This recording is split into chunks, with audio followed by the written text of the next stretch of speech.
La loi de l'esprit de vie est une loi directrice. C'est une loi qui nous gouverne, cette loi de la vie.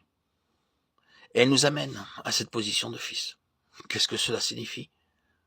Combien la vie chrétienne devient simple après tout, une fois que nous avons saisi cette clé.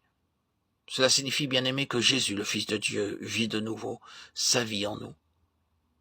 Souvenons-nous de ce qu'il était sur notre terre, et nous verrons ce qu'il dit et ce qu'il ne dit pas, ce qu'il fait et ce qu'il ne fait pas.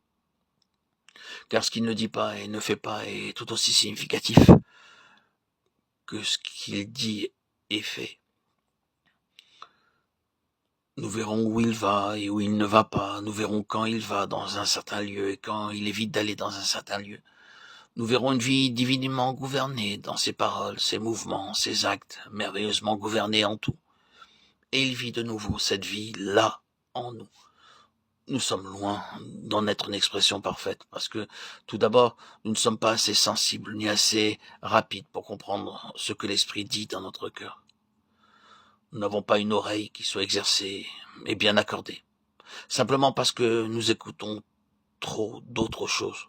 Nous ne sommes pas assez prompts à répondre et à obéir. Il n'y a pas en nous, par conséquent, une expression parfaite de Christ. Mais cependant, le fait fondamental existe, et nous le savons. C'est une affaire d'éducation, une affaire de gouvernement. Nous le savons tous. Quelle expérience nous avons de ce contrôle. De plus, cette expérience est progressive. Car à mesure que nous avançons, nous nous sentons de plus en plus profondément contrôlés. Ce qui, pour un temps, ne semblait pas avoir été touché. Non pas parce que Dieu l'approuvait, mais parce qu'il faisait notre éducation. Et ne pouvait pas dénoncer tout à la fois. Passe maintenant devant ses yeux, et nous pouvons plus faire désormais ce que nous aurions pu faire un jour. Puis-je donner ici une illustration?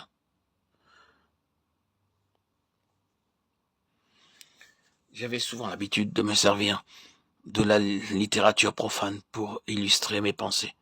Je citais les poètes et beaucoup d'autres écrivains éminents. Oh, quelle illustration j'ai trouvé pour bien faire comprendre ma pensée. Le Seigneur me permit de faire cela pendant un certain temps. Mais je sais qu'il arriva un moment dans ma vie spirituelle où j'essayais de citer un passage d'un auteur connu dans une prédication et toute vie disparut. Mon sermon était parti et c'était comme si j'avais tout à recommencer. Mais je ne le pouvais pas. J'ai appris ma leçon. Très bien, je ne le ferai plus. Je fus encore enclin quelquefois à recourir à cela. Mais j'éprouvais aussitôt ce même sens intérieur de faiblesse et je savais avoir touché la mort. Je me souviens combien cela fut vrai durant un bon moment.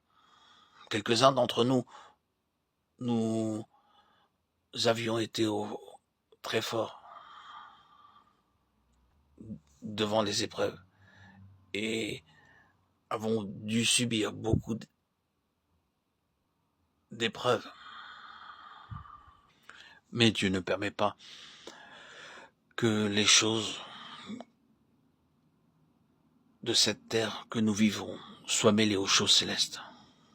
Et il faut abandonner cela, les laisser de côté. C'est l'action de la loi de la vie. Personne ne m'a jamais dit tu ne dois pas faire cela. Il vaut mieux ne pas toucher à ces questions. Non, c'est l'esprit de vie en moi qui s'oppose à cela. Et me dit en fait, c'est la mort de prendre ce genre d'illustration terrestre.